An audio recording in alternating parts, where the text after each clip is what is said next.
So when they padà sí ọ̀dọ̀ Malam Yusuf oníṣòwò kan tẹ̀ ṣe about 2-3 days ago ibẹ̀ ni mo ti máa bẹ̀rẹ̀ ètò.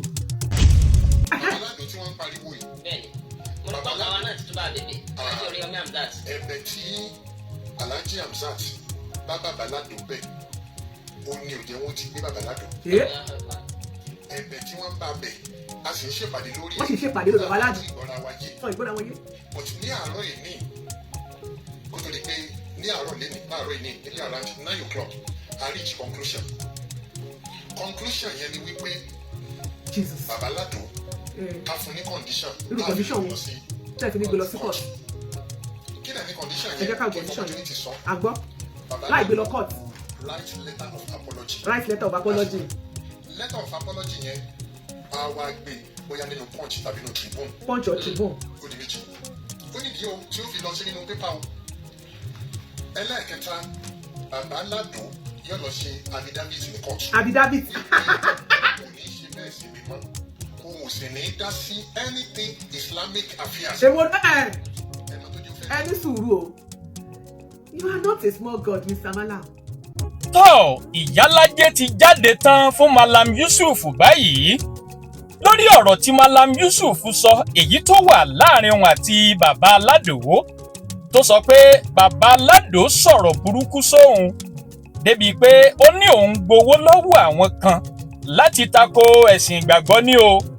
Àwọn akínú pé àwọn fẹ́ gbé BABAALADO àwọn á ní kó san owó iyebíye yìí yóò kọ apology letter lẹ́yìn èyí yóò sì gbé jáde nínú newspaper yóò tún san òbítíbitì owó sùn banilórúkọjẹ́ gbà lélẹ́yìí. Ibẹ̀ ni Iyalaje courtroom lọ́wọ́ ni pé gbogbo ìgbésẹ̀ tán gbé yìí kò tọ̀nà nítorí pé wọ́n tiẹ̀ tí ì délé ẹjọ́.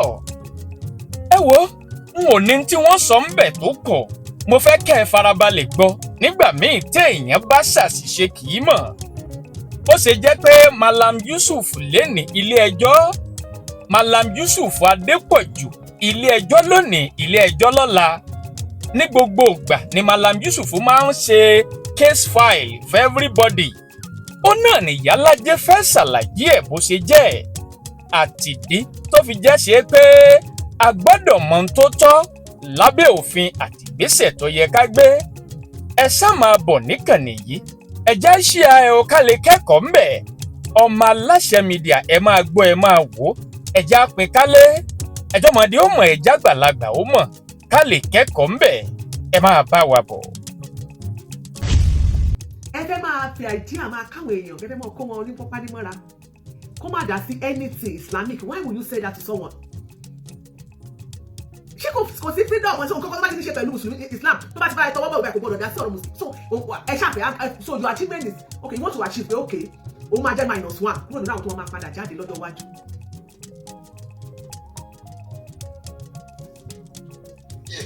Èyí tó kù tá a fẹ́ fi kún wọ́n fẹ́ fowó sí i. Owó kẹ̀. Àwa ṣèpàdé pé kò síbi tí ó ti rí. Torí wípé àwọn èèyàn ní yóò rí ó post pé owó kí ni Malam Yusuf ní níwájú Babaládo. Ó sọ bẹ́ẹ̀ ó post pé lọ́gà lọ́wọ́ àlọ́wọ́ ẹ̀. Ọ̀tọ̀rọ̀ kan wà tó sọ tó lágbára ó ní ó là ń gbowó lọ́dọ̀ àwọn nílẹ̀ Lárúbáwá. Christian kan wá lọ comment ó ní thank you Babaládo for exposing Malam Yusuf because we now discover that Malam Yusuf for Academy is being funded by terrorist organizations in the Arabian countries. Ọ̀rọ̀ tẹ́ ẹ sọ yìí mi ò gbàgbọ́ bẹ́ẹ̀ ṣe káyìn mi ò gbàgbọ́ ṣe há sórí mi ẹ ṣe yàrá pẹ̀lú ẹ̀ mi.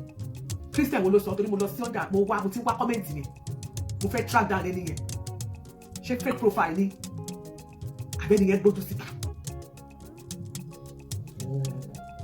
Mi ò fẹ́ àfikún ọmọ fikún. Ẹ gbọ́rọ̀ mi o Malam Yusuf Adépọ̀jù ẹ jẹ́ kó parí ọ̀rọ̀ yẹn délẹ̀ tán mo fẹ́ lè mú mẹ́sàn-án. So nígbà míì báwọn èèyàn bá ń sọ̀rọ̀ wọn àmọ́ extent ọ̀rọ̀ yẹn tó lè di wàhálà ni. So yóò wá padà jáde yóò kọ lẹ́tà of apology yóò sì express wípé apology ìgbàwó mi ò gbowó lẹ̀ Lárúbáwá o. Yóò lọ kọ́ yóò sì ṣàlàyé. Yóò ṣàlàyé distraction ní apology and distraction. So èyí tó kù tá àti resolve ni pé kọ́ sanwó damages but ní ti tèmi èmi ò fẹ́ kó sanwó. Ó lóun fẹ́ kó sanwó. Àwọn èèyàn mi ká ní 60 ibi tá a bá resolve sí but gbogbo ilé tá a ṣe ó jàǹfààní Alhaji Hamzat Oríyọmí ọ̀pọ̀ kárí yọ nídá sí. àǹfààní wọn torí wípé tálàjì àmúṣáàtì ọ̀bá kọ́ mi kán bá bẹ̀bẹ̀ ẹ̀bẹ̀ tálàjì àmúṣáàtì bá bẹ̀ lórí gbogbo ayé ni wọ́n fẹ́ kọ́ mọ pè wá ní wọ́n sì achieve. Alájà àmúṣáàtì wà lọ́dún ẹgbẹ́ tí gbogbo ayé máa pè wá ní tọ́lá èèyàn bẹ̀rẹ̀ sí pé wá pé ẹ dàpọ̀ ẹ wọlá Alájà àmúṣáàtì Oríyọmí Alájà àmúṣáàtì Oríyọmí èèyàn dáadáa ni wọ́n personality dáadáa ni wọ́n. lẹ́yìn tálàjà Alájà Oríyọmí dá sí. ó kì í fẹ́ mọ àwọn náà. wọ́n gbọ́dọ̀ ẹni wọ́n mọ tá a bá fẹ́ ṣe programu ní Ìbàdàn tí wọ́n bá ti dé ọ̀dọ̀ tá a bá ti dé Àgídìgbò wọn kì í gbowó àdúrà sí àkàdé. ṣírò yẹn bẹ́ẹ̀ àní ti ju wọn ojú wọn tá a ti láàfin fún ní condition mo ti sọ fáwọn èèyàn kódà nínú press release tí àwọn zone 11 gbé jáde wọ́n ní òtí sí kéèsì BABAALADO Yusuf Adépọ̀jù lọ́dọ̀ àwọn. kò tí ì sí mbẹ́. wàláyé àti competition àti submit petition rẹ̀ astagfirullah àti submit petition so bí ìgbà náà àti ìkan náà nìyẹn àti wọ́n fẹ́ submit làwọn èèyàn pè wá sí pé Alájà Oríyọmí ti intervene láàfin ọ̀dà á fún ní condition. ẹ jọ̀ọ́ Malam Yusuf Adépọ̀jù ṣé ilé ẹjọ́ ni ẹ̀yin ní adájọ́ magistrate nínú under roof yín tẹ́ ẹ fi gbé ìdájọ́ kalẹ̀ torí ìdájọ́ lẹ gbé kalẹ̀ yìí kì í ṣe ilé ẹjọ́ ló ní pé kó arákùnrin gbé ìgbésẹ̀ yìí ẹni zone 11 gan sọ wípé kéèsì BABAALADO ò sí lọ́dọ̀ àwọn ẹni bí ẹlẹ́ẹ̀tì kó ẹ̀ tí sọ̀mí tẹ̀pẹ́ bí ẹni pé ẹ̀ tí ìkọ́ náà ni so ẹ ò tí ì dé ibẹ̀ rárá ilé ẹjọ́ ò tí ì dẹ̀ fúnra yín pẹ̀lú àwọn tíìmù níbú tíìmù yín èyí lẹ ṣèdájọ́ ọwọ́ fún Aládò ẹni nọ́mbà 1 àkọlọ́kọ apology letter kó dẹ̀ pẹ̀lú retraction ẹ jẹ́ ká wá padà sórí afa Saheed Shittu ṣé Saheed Shittu ṣókọ apology letter and retraction ẹ jẹ́ ká mọ̀ ẹlẹ́ẹ̀kejì ẹni ó máa lọ sí orí Punch or Tribune ṣé gbogbo ẹ̀ náà ni Saheed Shittu ṣó ṣe ẹni ó máa lọ ṣe affidavit ṣé Saheed Shittu ṣó ṣe affidavit ṣé béèrè òfàjà ẹ jọ̀ọ́ tó bá ti ṣe ẹ máa sọ fún mi ò ń pa ní ebèlè máa mọ̀ ló jẹ́ kí n máa tú ẹ̀ open for everybody ẹni kó máa ṣe affidavit á lè sọ pé òun ò ní bá Yusufu lórúkọ jẹ́ mọ́ ẹlẹ́ẹ̀kejì òun ò ní dá sí ọ̀rọ̀ Islam mọ́ anything tó ní ṣe pẹ̀lú Islam kò ní dá sí mọ́ ẹ jọ̀ọ́ ṣé Saheed Shittu ṣó ó ti lọ ṣe affidavit ó ti lóun ò ní bá bàbá mọ̀dé mọ́ríkà ó ti lóun ò ní bá wọn lórúkọ jẹ́ ṣó ti sọ pé òun ò sì ní dá sí gbogbo tó bá ti jẹ́ ọ̀rọ̀ Islam mọ́ ẹ jẹ́ ká máa gbé wọnú ara wọn bẹ́ẹ̀ o ìyẹn lọ bẹ́ẹ̀ so lọ́dọ̀ tí yín náà lábẹ́ òrùlé yín náà lẹ ti ń rò wípé ẹjọ́ ò tí ì dé kóòtù o ẹ̀yin gẹ́gẹ́ fúnra yín lẹ ti ń dájọ́ yẹn nínú ilé o lẹ ti ń ṣòfin pé ẹ tiẹ̀ lẹ́sọ̀ kókó sanwó tẹ́lẹ̀ ṣùgbọ́n ẹ wá lóko ló ti fẹ́ rí so owó yẹn náà ká ló máa san fún ọ̀rọ̀ tí ì dé kóòtù so àwọn yẹn wá sọ pé wọn gbà pé máa sanwó ni ta ló wá fẹ́ gba owó yẹn àbí ta ni ìbá gba owó yẹn so ẹ ti yanjú kéèsì yẹn so tó bá ti jẹ́ eventually bẹ́ẹ̀ bá fẹ́ gbé lọ sílé ẹjọ́ ntẹ́ ẹ fẹ́ ẹ̀yin lẹ máa sọ fún adájọ́ wípé ntẹ́ ẹ fẹ́ kẹ́ni ẹ ṣe lélẹ̀ torí pé ẹ̀yin lẹ máa sọ fún magistrate pé magistrate o Mr. Magistrate nǹkan tó tá a fẹ́ lélẹ̀ tó máa kà sí létí rẹ̀ bí ò jẹ́ bẹ́ẹ̀ kò yẹ kẹ́ ẹ ní gbogbo ìlànà yìí lọ́wọ́ kẹ́ ẹ tí wọ́n máa sọ lẹ́yìn tẹ́ ẹ ní ẹ respect Oríyọmí Hamzat pé kì í gbogbo àdúrà tì lọ́wọ́ yìí. mo nígbàgbọ́ pé ẹ̀ ń farabalẹ̀ bá ọ̀rọ̀ yìí bọ̀ mo rí i pé nítorí Iyalaje ń yànnàná ẹ̀ lẹ́yọ kọ̀ọ̀kan kí a lè mọ nǹkan tí Malam Yusuf ń ṣe bí wọ́n ṣe ń dákùkù lajà mọ́mọkùnrin yìí àtàwọn yòókù tí wọ́n lè fẹ́ máa sọ pé àwọn ìgbésẹ̀ tí wọ́n ń gbé ọ̀tọ̀ yálà nípa ẹ̀sìn àbí nípa ìhùwàsí àti nípa dídákòókò mọ́ni. ẹnìkan béèrè question wo níkẹ́ òye Pópọ́lá ló béèrè wípé àwọn kan sọ wípé pé kó tọrọ àpò ẹ̀yin náà ṣẹ̀yàn ẹ̀yin tẹ́yin náà bá ṣẹ̀ ó yí báyìí ó túnṣe Jésù àwọn ò sọ pé Jésù ṣe kinní kan Bíbélì wọn ló sọ bẹ́ẹ̀ kò tẹ̀sí Bíbélì kò wò ṣé o bolo ti kàjáde lọ pé Jésù ó lè ní wọn ló pè so èmi ò bá yàn jáde ẹ̀sìn Ọlọ́run ti wa ló máa ń gbèjà rẹ̀ àwọn òkè Christian àti máa báyìí máa jà ní máa sọ nítorí ẹ̀dọ̀ ààrẹ ẹ̀sẹ̀ nìkan pé ó bú Islam ó ṣe é bá lòdì ó ṣe kinní kan àwọn èyí járù kan báyìí lọ́dọ̀ tiwa ṣe rí mo fẹ́ kẹ́ ẹ mọ kinní kan dájú wípé èmi ò kórìíra Yusuf Adépọ̀jù yẹn Malam mi ò kórìíra wọn rárá ṣùgbọ́n Yorùbá ní tí ojú bá ń ṣe pẹ́ ó yẹ kéèyàn mọ ìyọ́ kó mọ fi yọ yẹn kó mọ fi yọ ojú kó mọ fi hàn ojú wípé ojú òun ṣe pẹ́ èyí tèmi bá sọ tí n bá lè sọ lẹ́yìn èèyàn máa sọ lójú ẹ̀ àṣàjẹ́ má ṣe lè ní Iyalaje àwọn ìkòkò lójú Ọlọ́run bá gbọ́ kí ni fún mi sí. Okay. Malam Yusuf Adépọ̀jù. Mo kọ́ lọ́ọ̀ yìí ní kẹfẹ́ bèrè question. Kí tó wọ̀n yín rárá, mi ì tí ì rí yín rárá, báyìí gan mi ò sí Nàìjíríà, program mi mo máa ń wò, wọ́n lè ní kí n nífẹ̀ẹ́ mi. Ọlọ́run mo kàn dídì, excuse me kàn dídì pariwo, tí mi tẹ̀sí rí rárá nígbà ayé Mọ̀súrà ọ̀rọ̀ Mọ̀súrà. Mo ti before Mọ̀súrà gan mo ti máa ń tẹ̀lé yín bí ọ̀rọ̀ Mọ̀súrà. Èmi ní ìbéèrè kan ní Malam. Bẹ́ẹ̀ bèrè ni wípé ǹjẹ́ gbogbo rògbòdìyàn orí social media yìí ǹjẹ́ ó lè parí ṣá? Because ojú tì wá o bá mùsùlùmí bá ṣe bára wa jà èyí ilé ẹjọ́ ọ̀la police station gbogbo ẹ̀ kàn ṣe gbùdùgbùdùgbùdù lórí social media mi ṣe bí kí n béèrè torí pé wọ́n fẹ́ sọ ilé ìkọ́ Malam Yusuf ni tó bá fẹ́ ṣe tọ̀hún Malam Yusuf ni wọ́n ṣe ti ní báyìí Malam Yusuf ni gbogbo bá ti lẹ́ni ti police case bá ti tẹ́wọ́ ṣògbó olóṣogbo fòṣogbo ni o Malam Yusuf ni kí ló rí lè ṣẹlẹ̀. So which means pé oyin tó pọ̀ lọ́rẹ̀ ní kẹ́fì díẹ̀ múlẹ̀ wípé awuyewuye ti wà lórí ìkànnì yìí gan tẹ́lẹ̀ ṣáájú ọjọ́ òní wípé gbogbo police case wípé Malam Yusuf ni ìyẹn kó tẹ̀ tó di kéèsì bí n tura ají èmi rò bó yẹ kí Malam Yusuf ó wá yẹrẹ ẹ̀wò dáadáa pé why me ó ṣe wá ṣe gbogbo ọ̀rọ̀ Zone 11 wá ní why me ó ṣe wá ṣe pé kíní kan yẹn kan ó ṣe wá jẹ́ mi why me lára àwọn ìbéèrè yẹn ẹ jẹ́ ká gbọ́ bó ṣe dáhùn. ǹjẹ́ gbogbo nǹkan tó ṣẹlẹ̀ yìí ìjọ lè dópin ṣòpin lè dé bá very good question ṣó máa dópin very good question.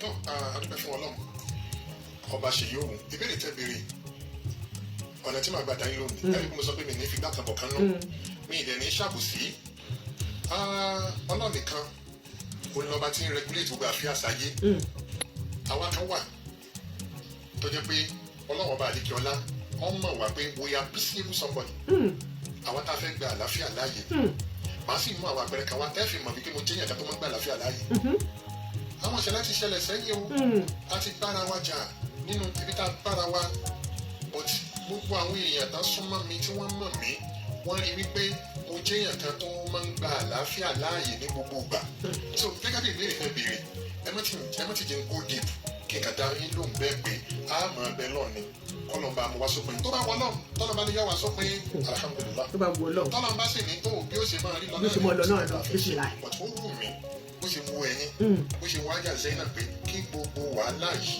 kó wá sópin bẹ́ẹ̀ ni. wàhálà kan ẹni pé ẹ ti sọ pé particularly bóyá tó jẹ lórí ọ̀rọ̀ tèmi ni o bàbá wọn míì lọ́kùnrin tí mo wà connected tí mo sì mọ̀ pẹ̀ tí mo lè padà ṣàlàyé. ẹ máa gbọ́ bùsẹ̀ Malam ó ní tàbí àwọn míì tó wà connected mọ́ àwọn míì ọ̀tọ̀ ní wàhálà àtàrà tiẹ̀ o tàbí àwọn míì tó wà connected mọ́ wàhálà ṣe wà rọ Malam lọ́rùn báyìí. ẹ jẹ́ kí n gba ìbéèrè Alájà Zainab bismillah. náà bismillah rahman rahim. o ò fẹ́ sọ̀rọ̀ mọ́ pé jẹ́ kí n gba question mi. ní ṣe bí 4 days ago àwọn fídíòsì kan wọ sọ́dọ̀ mi ẹ má dùn pé kámẹ́rà ṣe kọ́kọ́rẹ́ tàlájà wa sísà mi àǹtí mi ni wọ́n sísà mi lè wà wà láká. sísà mi wà láká sọ̀rọ̀ kan Malam Yusuf náà dàpọ̀ mọ́ kò lè jẹ́ Malam Yusuf afẹ́sáìdì ni mo ní kò lè jẹ́ àwọn méjèèjì yẹn mo ṣe wá wo fídíò yẹn mo mọ ibi tọ́rọ̀ yẹn ti wá torí ìgbà tẹ́mi ti gbọ́rọ̀ Alájà àti Binturaj mo gbé ibi tọ́rọ̀ yẹn ti ọ̀dọ̀ Alájà sí Binturaj ni ọ̀rọ̀ yẹn tó rọ̀rọ̀ tí ó wù lórí afẹ́fẹ́ ni pé ìbẹ̀rù ti wá ariwo kan wá ń jáde tán wá ní Malam Yusuf ni ẹ̀yin lẹ bá wọn ṣe arrangement tó ń fi gbé Bintu wá sí Òṣogbo ẹ̀yin lẹ ṣe bọ́ ṣe fi egbògi olóró àbí chicken ọ̀gbẹ́ náà ní sínú inú ìpele tí wọ́n fún ọ̀rọ̀ yẹn wá. Àjọkẹ́ gbẹ́nu sọ̀hún jáde shut up your mouth jáde èmi ò fẹ́ àbòsí lórí ìkànnì yìí question tó béèrè yẹn question àbòsí ló béèrè Àjọkẹ́. àwọn kan wá sọ wípé Malam Yusuf ló ṣe bí wọ́n ṣe lọ arrest ẹ̀ Malam Yusuf ló fi oògùn elérò sínú kinní kan ó sì bẹ̀rù Ọlọ́run. Straight forward question ló yẹ kó béèrè ẹ̀rí gbọ́ fèrèfèrè wípé ńgbà tí wọ́n arrest Bintu Raji wọ́n ní wọ́n bá sí bíìtì nínú ẹ̀ nǹkan tá à ń sọ lórí ìkànnì nìyẹn. èmi ò tí ì gbọ́ ṣó tẹ́nìkan sọ wípé Malam Yusuf òun ló fi ẹ́síbìtì sínú ẹ̀ kó shut up your mouth you don't know what to say you keep quiet. èmi ò fẹ́ kéèyàn máa parọ́ ibi tó bá ti sọ dáadáa lórí interview máa sọ fún ẹ pé bẹ́ẹ̀ ló ṣe sọ dáadáa kò sẹ́ni tó sọ wẹ̀. Àjọkẹ́ gbé ṣó tó ti gbọ́ jáde síta ṣọgbọ́n gbé ṣó tó ti gbọ́ ọ̀rọ̀ sí ìbéèrè tó béèrè yẹn àwọn kan sọ pé àwọn wo ló sọ bẹ́ẹ̀ ẹ sì mọ̀ jẹ́ ká máa twist ọ̀rọ̀ àní tá a gbọ́ ni wípé tí Bítù náà fìdí ẹ̀ múlẹ̀ pé wọ́n invite òun sí program. Anybody might ti pè mí for now. Pé wọ́n invite òun sí program tí wọ́n invite òun sí yẹn. Nínú fídíò tó ṣe bó ti ẹgbẹ́ ní kọ́ọ̀tì ẹ̀ ní gbogbo ìtẹ́ni play káàpì tẹ́ ẹ̀ send sí wọn lọ́sùn tètè yẹn. Àwa ní fúlẹ̀ mo dẹ̀ ti play full video yẹn torí wọ́n edit ẹ̀. Ó ní wọ́n fìyà jẹun, ó ní wọ́n gbé sí beat sínú ẹrù òun. The first person tó kọ́ analyze ọ̀rọ̀ yẹn. Èèyàn alájà mi wọ̀ nàka, ó jẹ́ ká mọ̀ pé wọ́n gbé igbó sínú ẹrù yẹn.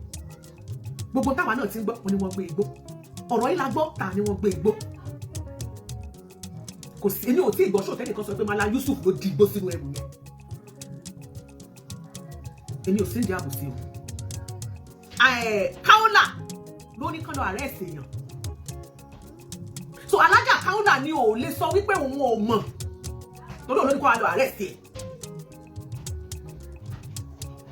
Èyí tó fi kọ́ ká fi dárúkọ Malam Yusuf lọ́jọ́ yìí ni pé gúrùpù ni wọ́n, pé gúrùpù lára gúrùpù wọn ni. Emir Adébárè Ọ̀pọ̀lọmọ, you are welcome. Pé lára gúrùpù wọn ni lèmi ṣe dárúkọ Malam Yusuf. Ó ní mo mọ̀ pé gúrùpù wọn, pé wọ́n jọ wà ní gúrùpù ni. Bí gbogbo ọlá oyè níkẹ́ tó ń sọ̀rọ̀ yẹn tóun náà ṣe wà ní gúrùpù àwọn ajíkíní àrìnkíní wọ́jà. Tí wọ́n jọ ń ṣiṣẹ́ burúkú. A sì ń bọ̀ lórí pópó oyè níkẹ́ pẹ̀lú àtisídẹ́ẹ̀tì iṣẹ́ tóun náà ti pẹ̀lú àwọn gúrùpù ṣe lórí ìkànnì tá a wà yìí. So Àjọkẹ́ ó ní pé bá ṣe pé bẹ́ẹ̀ ni kẹ́ ẹ ṣe bá a pè é. Ariwo kan wá ń jáde tó wá ní Malam Yusuf ní ẹ̀yin lẹ bá wọn ṣe arrangement tó fi Bíbítù wá sí Òṣogbo, ẹ̀yin lẹ ṣe bọ́ ṣe fi egbògi olóró àbí chicken ọ̀gbìn náà ní sínú inú ìpele tí wọ́n fún ọ̀rọ̀ yẹn wá dà mí lórí irú gan débi pé ó fún mi ò gbọ́ o mo ṣù dánú èmi ò gbọ́. ó lè jẹ́ Malam because Malam tèmi mọ̀ inú àwọn ẹni tó pẹ́lẹ́ jù láyé obìnrin ni. Tata fún ẹsẹ̀. kí nǹkan kan tẹ́ ẹ bá ṣe àwọn àgbẹ̀ tó bá rí lórí afẹ́fẹ́ wọn ti kí ló mú yín pé Bíntù Malam alájàgá no ọ̀rọ̀ yẹn wá dà mí lórí mo ti wá pé tí n bá ti débí ń bí yín pé Malam kí lẹ mọ̀ sí ọ̀rọ̀ Bíntù Rájí tó fi ṣe pé yín ni wọ́n ń pariwo kiri lórí afẹ́fẹ́. Ọlọ́run bá ń ṣe dáadáa fún yín, Ọlọ́run bá mi ṣe dáadáa fún yín, Ọlọ́run bá mi ṣe dáadáa fún yín. Ṣé rí lótìtọ́ àti lódodo kò tí ì tó àsìkò tí màá jáde síta tí màá sọ̀rọ̀ ọ̀tí mo kàn fẹ́ yán ara yín fún yín kí n kọ́kọ́ ọ̀rọ̀ tí mo fẹ́ sọ yọ́gbà mi tó ṣẹ́jú 5 sí 6 kí n kọ́kọ́ sọ báwo ni èmi àti alájà Kaola báwo ló ṣe jẹ́. Ṣé mọ̀ wípé 2024 tí mo wà ní hajj. Tata for thank you. Alájà Kaola wà ní hajj. A sì jọ that was last year. A sọ̀rọ̀ síra wa o. A sọ̀rọ̀ síra wa. Ẹ̀yọ́ sí Mẹ́kà ẹ̀ sọ̀rọ̀ síra yín. Ó yẹ kí n wá alájà Kaola lọ. Lórí ilẹ̀ mímọ́. Ní Mẹ́kà. Ibi tí mo. Ẹ tún yóò dì nílẹ̀ mímọ́. Bí wọ́n nílẹ̀ mímọ́ ni. Kí ló fà á? Ìjà dé orídòwe. Crisis wà láàrin èmi àti wọn lórí ọ̀rọ̀ Mọ̀súrà. Why crisis all the Ọ̀rọ̀ time? Mọ̀súrà ló fà á tí mo fi ń bá alájà. Ta ló jẹ́ Mọ̀súrà? Èmi ò ní ìṣù pẹ̀lú èèyàn mi ò bá yẹn jà. Ẹ wá máa mú tó fọ́ ní ìwà ni pé ìjà yẹn wá lọ bẹ́ẹ̀ gẹ́gẹ́ bí mùsùlùmí òdodo ó yẹ ká pàdé. Tata for FM, thanks for the gift. Kásálámà síra wa bàbá ń jà náà bára wa jà Islam ọ̀fẹ́ bẹ́ẹ̀. Wàláì. Àmọ́ wàhálà tó dé tó ṣẹlẹ̀ yẹn ó mú kí distance wà láàrin wa àjọ lájọṣepọ̀ mọ́. Ọ̀dà ṣé gẹ́gẹ́ bí mùsùlùmí òdodo àti ẹ̀kọ́ pèsè sí ṣé wàá da ká máa bá lọ bẹ́ẹ̀. Kò dáa, wàláì kò dáa, Ọlọ́run. Kò bójú mu. Kí ni ó wá ṣẹlẹ̀ ni pé bàbá mi wá kú ní 11th of August 2024 àwọn èèyàn wá nínú àwọn èèyàn táwọn wá tàjọ lájọṣepọ̀ pọ̀pọ̀ àwọn èèyàn bá sọ fún mi wọ́n ní alájà Kaola wà tán wọn náà ti dé o ní alájà Kaola of all people nílé ọ̀dọ̀ mi ní family house láti wá kí mi fún ti bàbá mo ní possible mo bá yọjú lókè mo bá rí alájà Kaola náà ní tòótọ́. Tata for FM, thank you. Thanks for the bracelet. Ẹ ṣe sùúrù ẹ̀yin ò lẹ́bi ìdáríjì mo ní ẹ má ṣe wàhálà mo wá sọ̀kalẹ̀ ẹnu ọ̀nà ni mo ti lọ pàdé alájà Kaola. Good, never okay. Mo ṣe sọ̀kalẹ̀ báyìí tí mo wà alájà Kaola mo ní I can't believe this. Wow. Mo ní this is strange, this is funny. Alájà Kaola ní Malam Yusuf ṣé bàbá wa ń jà bí ìkànnì kan. Bí bàbá ń jà bàbá mi ló kù bàbá mi tó bí mi àti bàbá Adépọ̀jù alájọṣepọ̀ ni wọ́n láti ọjọ́ pípẹ́. Bàbá Yusuf Adépọ̀jù Monsura is the ex-wife of the senior brother. Ah, yes, yeah. Mo àmọ́ tí wọ́n ti mú màá yẹn. Thank you. Bàbá yìí wá kú. Wọ́n tún bá ìyàwó àbúrò wọn jà. Ẹ̀yin èèyàn náà jọ ń lọ. Ẹ wò ó, ẹ má expect pé wọ́n lè welcome wa Alájà Kàólà ní sọ báyìí fọ́nù mọ́tò. Tá a bá débi tá a ń lọ yìí tó bá di wàhálà, ẹ gbà pé èmi ni mo wá iṣu ẹni tọ́wọ́ ẹni mo kó. Mo ti rántí Monsura yẹn gbà. Mo ti rántí. Civic or warm reception. Ẹ méjì àrètí ẹ̀. Ẹnu kí n láti do láti ṣàdúrà fún bàbá á sì máa padà. But Alájà was disappointed nígbà wọn dé. She never expected that I will accept her visit. Bó ṣe yẹ kí Ìsìlámù bí kí Mùsùlùmí ṣe nìyẹn. Àṣé tó bí mo ti wá ṣeun bẹ́ẹ̀ ni mo sọ fún Alájà mo ní Alájà pẹ̀lú òwò Ọlọ́run gbogbo wàhálà tó wà láàrin èmi àti yín bẹ́ẹ̀ ṣe bínú lórí ọ̀rọ̀ Monsura tára ń ta yín tẹ́ ẹ̀ farabalẹ̀ gbọ́rọ̀ lọ títí mo ní gbogbo wàhálà yẹn ló ti dópin. Alájà náà wá sọ fún mi pé mo kúkú farabalẹ̀ gbọ́rọ̀ pé èmi ní farabalẹ̀ rírí wíwá táwọn wá lóru táwọn fẹ́ àwọn fẹ́ wá bẹ̀bẹ̀ ní kí ṣe fáwọn fẹ́ wá bá wa jà àìfẹ̀lẹ̀ kí kò sí ní ṣẹ́mọ̀ ìjà lè gan. Wàláhì níjọ́ náà ni inú mi yọ sí Alájà mo sì ní kò ní í síjà láàrin mi àti yín mọ́ tí fi jẹ́ pé Ọlọ́run ní ìnira ìjà tó ní bá ti ṣàdéhùn nígbà mo ti ṣàdéhùn bẹ́ẹ̀ l'Alájà lọ sọ pé alhamdulilayi kò sí wàhálà. àṣetá Alájà wá ṣe yẹn àṣeyí tó bí wàhálà èmi ò mọ̀ pé bàtà bá fẹ́ àlàáfíà àwọn kan ó sì túmọ̀ àbálòjẹ́ wọ́n ó gbógun lórí wípé àlàáfíà. Bàbá ẹnìkan mi ìfẹ́ dárúkọ ẹ̀ lórí ètò ọtí gbogbo ayé mi tí mo bá wù. Gbogbo wa la mọ̀. Alájà ò tí ì délé lẹ́ni yẹn ti ń pe gbogbo àwọn èèyàn pé Kàólà lọ fíṣítì Malam Yusuf yéé ìlérò orun sọ̀mọ́ ìdádé bá mi. But ẹni sùúrù o Malam Yusuf ó ní ṣóò kan tí mo wò tí Alájà Kàólà tó ti ń jábọ́ pẹ̀rẹ̀pẹ̀rẹ̀ tó ń jòkọ̀rọ̀ tó ń shade Alájà Akéwùgbà Gold àti ọ̀kan lọ́mọ lọ́dọ̀ tí nígbà wọn wá kìíní bóyá kápẹ́ ẹnu Alájà ń jó boroboro ni àbí kò mọ̀ pé ẹ ṣáná sí láòdù ni ṣé rí ta bá ń sọ̀rọ̀ ẹ jẹ́ ká máa rántí pé àwọn kan wà tí wọ́n mọ̀rọ̀ gbọ́ ìgbà tẹ́yìn rojọ́ mọ̀ràn yín sìn ẹ tó bá gbọ́ bẹ́ẹ̀ ṣe rojọ́ mọ̀ràn ó dùn lóòótọ́ ó ń lọ gèrè ó dàbí script ni ó dàbí story ìsìn wà ní àbí kí wọ́n wọnú part 1 àkógbà bẹ̀ wọnú part 2 season fin àbáwọn Indian fin ó máa ń dùn gan but ẹ má gbàgbé wípé Alájà Kàólà gbà tó wá sọ́dọ̀ yìí gan ó jùkọ̀ ọ̀rọ̀ náà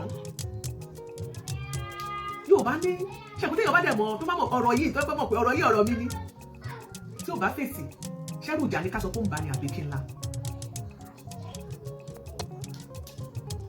Alájà Kàólà gan ẹnu òrọ̀ lóòótọ́ ló ní ó wá sọ́dọ̀ yín bó ṣe wá sọ́dọ̀ yín wà láàrin òkè kékeré mo láìpẹ́ nítorí pé tí ó da kálàáfíà ọmọ ìjọba láàrin yálà Kìrìsìtẹ́nì tàbí Mùsùlùmí tàbí oníṣẹ̀ṣe torí humanity comfort ìfọ̀ọ́ká tó máa sọ̀rọ̀ nípa ẹ̀sìn. kí ni ṣe tá ò lè máa dárí jinra wa pàápàá àwa tá a jẹ́ ẹlẹ́sìn Mùsùlùmí tó jẹ́ pé ní gbogbo ìgbà tá a bá ti ṣera wa náà la máa kóra wa lọ sí ilé ẹjọ́ tàbí ká jáde fúnra wa lórí ayélujára. Ó ń ṣẹlẹ̀ púpọ̀ láàrin iwájú àwọn onígbàgbọ́ lọ. Gẹ́gẹ́ bí ẹ̀sìn tá a mọ̀ wá sí tá a pè ní ẹ̀sìn àlàáfíà, ẹ jẹ́ ká gba àlàáfíà láàyè. Ẹ jẹ́ máa bọ́rọ̀ ọ̀hún bọ̀ ìkànnì ọmọ aláṣẹ lè wà yìí. Ẹ jẹ́ á ṣíà ẹ̀ kó délé kó dóko. Ká lè tọ́ra wa sọ́nà láwọn ìgbésẹ̀ tó yẹ ká gbé. Wàhálà èyí tó dé àwọn sọ pé ìgbà tẹ́kọ̀ máa bẹ̀rẹ̀ ẹ sọ pé ẹ̀ kì í parọ́. Èmi ò lè ti sọ pé ẹ̀ ń parọ́ ṣùgbọ́n ẹ̀ sọ ọmọ. Ó yẹ kẹ́ ẹ sọ ọmọ pé nígbà táwa jọ ń sọ̀rọ̀ láàárín èmi àti Alájà Kàólà nígbà tó wá kí mi fún ti bàbá mi tó kú o. Èmi àti ẹ̀ wá bẹ̀rẹ̀ sí í jùkú ọ̀rọ̀ àwa ń sọ̀kò bẹ́ẹ̀ ni bẹ́ẹ̀ ni ó sọ̀kò àṣetánì bá a ṣe gbà á sì lóòsì lé o. À ń ṣe wòtòwòtò lórí Ṣèyíkì Akéwùgbà Gold o àti ọ̀kọ́lọ́mọ aṣáṣe pàṣẹ lóṣù lórí wọn ni ó kẹ́ àwa fi ń ṣàwàdà ní àdẹ̀mí ni ó kẹ́kọ̀ọ́ wá sọ báyìí àmọ̀ pé ẹ̀mí ni. Torí mo fẹ́ tara mi gbọ́ ṣùgbọ́n yóò wù mẹ́jọ ẹ̀dẹ̀ lẹ́yìn parọ́ kọ̀ọ̀kan fún wa ẹ̀dẹ̀ tí ṣe wà láìtàlá ìlànà ẹ̀dẹ̀ tí wà láìtàlá bí ẹ̀mẹ́ta kẹ́ tó bẹ̀rẹ̀ ọ̀rọ̀ yìí. ètò sì fa crisis náà ni wípé ọ̀rọ̀ àáfà wa Saheed Shittu ni àáfà Saheed Shittu bẹ̀bẹ̀ tọrọ àforíjì ṣe apology ṣe é gbà wọn láwọn gbà ó dẹ̀ ṣe apology ó ṣe retraction ó tọrọ forgiveness tẹ̀sí ilẹ̀ ti gbà ẹ̀ sì láì gbà tán àwọn ọlọ́pàá wò gbogbo yìí wò ilẹ̀ sì mọ́ àwọn kan bá pe arákùnrin mọ́ gbà wò kò lè gbà wò because of their selfish interest wọ́n bá láwọn ò gbà apology mọ́ àfi báwọn bá pa o àfi báwọn bá ṣe léyìí o. àwọn wo lẹ sọ pé ó fẹ́ pààyàn sígbà ìtẹ́ sọ yẹn ò dáa èmi máa sọ tòótọ́ fún yín àfi táwọn bá pa ẹjọ́ ǹjẹ́ ẹ lè gbé ẹ̀rí jáde níbi tí wọ́n ti sọ pé wọ́n fẹ́ pa ẹ ti lẹ́ẹ̀ ní parọ́ o ǹjẹ́ ẹ ní ẹ̀rí tẹ́ lè fi hàn wá Malam Yusuf ní ilé ẹjọ́ yìí wípé àwọn igun tẹ́ ní wọ́n ń bínú yìí ẹ láwọn tá a mọ̀ tá a sì mọ̀ àwọn tẹ́ bá wí lóòótọ́ ẹ ní gbogbo èèyàn ló mọ igun yẹn bẹ́ẹ̀ ni igun tá a mọ̀ ni. ǹjẹ́ ẹ ní ẹ̀rí láti gbé fi hàn wá ní ilé ẹjọ́ yìí lónìí wípé àwọn yẹn sọ wípé àfi tí àwọn bá pa pé statement yẹn jáde pé àfi tí àwọn bá pa. bí ìgbà ni gbogbo oríṣiríṣi planning wọ́n dẹ̀ drag mi sí tí mi mọ́wọ́ tí mi mẹ́sẹ̀ nígbà tẹ́ ẹ̀jọ́ gbéra yín lọ lóyìnbó tẹ́ gbéra yín lọ hajj tẹ́ gbéra yín lọ umra tẹ́ ẹ̀jọ́ mi ò mọ̀ yín mi ò bá yín sọ̀rọ̀ mi ò bá yín plan kankan ìjáde ẹni ìsọmọ ìyá yín mọ́ kẹ́ máa fa wàhálà lọ ẹ̀yin instigate. ẹni wọ́n drag yín sí mo máa sọ ní bóyá tó fi drag yín o. àwọn ìdí wọn wá ní pẹ̀lú tí Alájà Kaola ṣe o àwọn gbogbo ti Alájà Kaola kí lè ṣe Alájà Kaola torí wípé Alájà wa kí mi ẹ sì wò ń jọ́tà Alájà wa kí mi mo sọ fún Alájà mo ní ọba tó ní mi mo fi búra Alájà Kaola náà ti ṣe program tó ti sọ mo ní Alájà bẹ́ẹ̀ ṣe wáyé ẹ wá kí mi gbogbo àwọn èèyàn tán wà connected torí nígbà náà Alájà ń bá àwọn ìtàn tí ẹ bá ṣe tiẹ̀ pọ̀ wọ́n ní gbogbo àwọn tá a wá ní ìjù ìta ní ìjù wá ṣàforíjì fún wọn bí mo ti sọ fún Alájà nìyẹn mo ní bí gbogbo wọn bá wá léde àdọ̀rẹ́ gbogbo ẹ̀ padà náà nìyẹn. ó ṣe máa jẹ́ pé àwọn lá máa wá bẹ́ẹ̀ lónìí èmi ò láì kí ìgbéraga don't turn yourself to small god àwọn mùsùlùmí tí gbogbo wọn bá dé lónìí that is unfair you don't say that ṣe ẹjọ́ ẹ má bínú ẹ̀yin muslim Ọlọ́run ló làforíjì ni àbáwọ̀ ẹ̀dá la làforíjì tí gbogbo wọn bá wá no that statement no kò dáa Yusuf Adépọ̀jù ó sọ̀rọ̀ bí ẹni tó ní ìgbéraga kò dáa ọ̀rọ̀ yìí ò dáa tó bá mọ ìtumọ̀ ẹ̀ ó mọ̀ púpọ̀ ṣé kìí ṣe irú kí ló jẹ́ Alhaji Akeugba Gold ẹ̀ kó wá bọ̀ nílò òbú kó wá ṣàforíjì fún tó bá dé lónìí so bí mo bá tí ìwà sọ́dọ̀ ẹ̀ bá wò ní ṣàforíjì fún òun ní ìgbéraga Ọlọ́run bí jòkó mo sọ bẹ́ẹ̀ Dr. Isaac Afúnláì mo sọ bẹ́ẹ̀ mo kọ̀ bí ti bẹ̀ lọ́lọ́run. kánà ni ó ti sábàbí àtúrọ̀ níjọ́ tí bàbá Adépọ̀jù náà fẹ́ sin wọn sọ́ra wà. bẹ́ẹ̀ni orí tọdúró ni. wọn sọ́ra wà nígbàwọn èèyàn wà á mọ̀ kí n sọ fún ilé nì Mọ̀nsúrà ò wá bá mi personally láti apologize o. Mọ̀nsúrà ò wá bá mi personally láti ṣe retraction. Èmi fúnra lára mi lọ sí Federal High Court ní January. Èèyàn kan ṣoṣo tó mọ̀ ó náà ni àfàwọn. ìyàwó àbúrò rẹ̀ náà bá tún sẹ́wọ̀n. mo sì lọ withdraw bí mi ṣe kése kése Mọ̀nsúrà náà. Kúnlé Adéọlá máa dìlì tiẹ̀ máa blọọkì ẹ̀dà lórí péjì mi torí ẹ̀ ò wá pé ànáde fáìtì mo ní mọ̀ wá wúlò àdìrí just go. kì í ṣe pé mo gbé Mọ̀nsúrà lọ sí kóòtù lórí àwọn nǹkan tó ṣe àwọn tó sọ nígbà káìsàn àti àbúrò mi ní tó gbé ọ̀rọ̀ Mọ̀nsúrà dé kóòtù ní àwọn obìnrin méjì kan Tawakatu àti Fausatu. ṣe àkọ́ni yìí ó lè ṣẹlẹ̀ fún tó ìgbà mo fẹ́ pé ẹni tó bá ṣe tó bẹ́ẹ̀ jùmọ̀ mẹ́ta bọ́ọ̀lù kó lọ wọ́n ti lọ bá yà lé ẹ̀ tí wọ́n pléènì lọ́bẹ̀. tó gbéṣẹ́ fún Mọ̀nsúrà jẹ́ arákùnrin tó wà lámẹ́ríkà. alákòsílẹ̀ tó tẹ̀ mẹ́sẹ̀jì. so èyí ló gbé Mọ̀nsúrà ní Federal High Court. I went to Federal High Court. mo sì lọ withdraw bàtà yẹn èyí bí dẹ́bi ni mo jẹ́ yàtọ̀ tó gbà láfíà lára. wàhálà àpò ọ̀rọ̀ kí ibùdó tó di fámìlì àbúrò ìyàwó àbúrò ẹ̀. mo ṣe àforíjì fún Mọ̀nsúrà. bẹ́ẹ̀ náà ṣàforíjì. mo wá sọ fún Alájà Kaola jọ náà pé kò ní sí wàhálà mọ́ àṣírí wátà Alájà Kaola wáyà àṣẹ ogun ti dé ogun yẹn náà wá gbépo Alájà Kaola. ọ̀pọ̀lọpọ̀ náà sọ wípé ó ti bẹ̀wá aṣàforíjì fún bàbá wa lówóró kọ́nà bá wa lóore ni bàbá náà kọ́nà bá wa ṣe dáadáa fún wọn. bàbá wa mú ìdí ìlàjà nígbèlú kọ́nà kó fọ̀rùn kẹwọn kó bá wa yá fi wọn gbogbo máa wá ṣe wọn àkọ́kọ́ tíṣẹ̀ kí n ṣe àbáṣà yìí ṣíṣú àáfà ńlá gbogbo wọn làwọn ti forí ní àbáṣà yìí ṣíṣú kódà àáfà wa ìmáàmù ọ̀fà èmi àti ìmáàmù àfà sọ̀rọ̀ ìmáàmù àlùbáríkà ìmáàmù dáadáa kọ́nà kó bá mi ṣe dáadáa fún wọn. ṣé ẹwọ kí ló wá dé tó jẹ́ wípé ẹwọ nínú ọ̀rọ̀ tí arákùnrin sọ wọ́n ní àwọn ọba ìmọ̀ àwọn ọ̀fà wọ́n láwọn ti ṣàforíjì fún kódà kan ọ̀ṣẹ́ petition but why tó jẹ́ pé ẹwọ́n ní kọ́ lọ́ọ́ ṣàforíjì fún kọ́ lọ́ọ́ ṣe kí ni you are so happy nípa àwọn kan láwọn ṣàforíjì fún Saheed Shittu láì ṣe pé wọ́n gbé lọ ilé ẹjọ́ but why tí wo àwọn yẹn sìn you are mentioning their names they are good examples in the society they are what to emulate so what about you tó jẹ́ wípé ẹ̀yin ò lè gbà pé ẹ̀yin ò lè ṣàforíjì fún yàn bẹ́ẹ̀ ilé ẹ̀yin fúnra ara yín Malam Yusuf ǹjẹ́ yín máa ń ṣe àforíjì fún yàn bí irú àwọn tẹ́ ẹ kà yìí fún Saheed Shittu wọn ò bá Saheed Shittu ṣẹjọ́ wọn ò competition against Saheed Shittu meanwhile ẹ̀yin ẹ̀ẹ́bẹ̀ nìyẹn ṣẹjọ́ ẹ̀ẹ́lẹ̀ competition èyí tẹ́ ẹ̀ bá ti gbé fún kéèkéèsì ẹ̀ lọ ẹ̀ ti sọ̀rọ̀ ẹ̀ ti sọ̀rọ̀ ẹ̀bẹ̀ láwọn lẹ́gùn tì mú yín ọ̀rọ̀ ẹ̀ lẹ́ sọ lọ́wọ́ àwọn ìgbésẹ̀ tẹ́ máa gbé lórí ẹ̀ lẹ́ rò ṣé gbogbo nǹkan gbọ́dọ̀ jẹ́ wípé ẹjọ́ láàrin mùsùlùmí ǹjẹ́ bí ọ̀rọ̀ kan bá ti ẹ̀rúra wa lójú àbí tá a bá ṣera wa ṣé a ò lè yanjú ẹ̀ káyànnà náà láàrin ara wa ẹjọ́ òpó oníwo ló fẹ́ pé kí n fi ọ̀rọ̀ mùsùlùmí sílẹ̀ ẹjọ́ torí tọ́lọ́ ẹ ṣọ́ra yín o ká fọ̀rọ̀ mùsùlùmí sílẹ̀ ẹnìkan lè jáde ká sọ pé ká fọ̀rọ̀ mùsùlùmí sílẹ̀ orí ìkànnì yìí kan ni wọ́n ti tíráàgì pásọ Àgbàlá Gabriel àbámá jí gíní wọn jà gbogbo àwọn àfáà lẹ́gbàá tó ń dá sọ̀rọ̀ gbogbo wọn pátápátá ẹ kí máa dárúkọ ní sèéjì fọlọ́ọ̀ṣẹ́ gbogbo pátápátá ó yẹ kó gbogbo lọ́yẹ̀ níkẹ́ Olúṣọlá Yusuf Mufti Manchester gbogbo pátápátá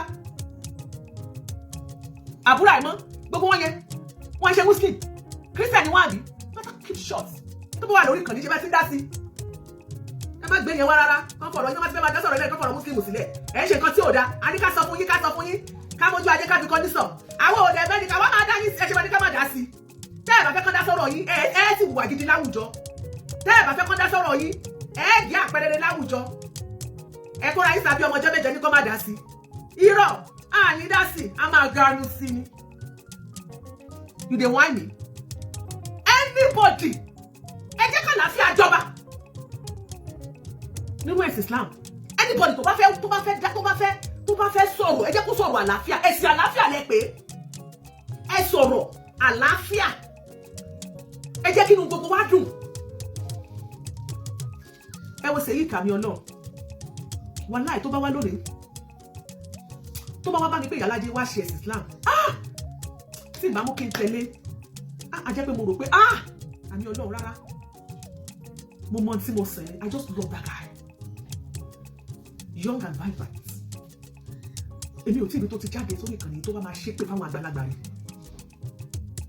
at his age ó máa ń sọ̀rọ̀ àlàáfíà rẹ̀ ìgbà mi arákùnrin á ṣe wà máa tó máa wọ èjì báyìí kálágbàlagbà ká ní àwọn sẹ́ẹ̀tì àgbàlagbà sá sọ pé àwọn tèké àgbàlagbà bí àwọn eléyìí ti dàgbà wọ́n ti lóye wọ́n ti pẹ́ ní ayé gbogbo ẹ̀ làwọn á rìn náà ẹ̀sìn tó yẹ kí gbogbo èèyàn máa bá yín respect ni àwọn èèyàn wá jáde wọ́n máa yàn kàyàkẹ́ sí ní nígbà tẹ́yìn náà ò bá ní gbé jẹ́ bàbá mòde Marcus ó jẹ́ wípé ọkọ̀ fi sọ̀rọ̀ ní o ó jẹ́ wípé ìtọ́ ṣẹlẹ̀ yẹn ó wá jẹ́ pé tí wà Saheed ṣe yẹn ó jẹ́ pé àwọn ló ṣe wú ẹ̀sìn àwọn ni tó sọ pé wọ́n yàgbẹ́ ọ̀tá wọ́n yàgbẹ́ sára wọ́n dé pampers wọ́n ṣe gbá òun ló sọ bẹ́ẹ̀ gbogbo òun tó sọ yẹn ìjọ máa gbà bẹ́ẹ̀ lórí afẹ́fẹ́ pé ó ṣàtijáde àwọn apology tí ò wà sóbà tí ò sọ jẹ̀ ní tí ò ẹjọ́ jẹ́ ká ṣe dáadáa. mo nígbàgbọ́ pé ẹ gbádùn ètò ọ̀hún bó ṣe lọ oníyanṣẹ́ ọlọ́bẹ̀ ṣe wà dúpẹ́ lọ́wọ́ gbogbo tó bá wà fìfẹ́ jẹ́ ká ṣìyà ẹ̀ kó délé kó dóko ẹ jẹ́ kọ́mọdé ọmọ ẹ jẹ́ ká làgbà ó mọ̀ ká dẹ́kun àṣàrán fàṣàrán àti yọ tọ̀tún fún tọ̀tún àti yọ tòsì fún tòsì ní ìkànnì Ọmọ Aláṣẹ ẹjá máa wò ẹjá máa gbọ́ àníri jù báyìí lọ lábalábẹ́ tá a wà yìí láṣẹ Ọlọ́run Olódùmarè á tún pàdé lọ́jọ́ míì lórí ìkànnì yìí Ọmọ Aláṣẹ mídíà búburú kan ò ní ṣe yín búburú kan ò ní ṣe mí ire lónìí o ire kàbìtì.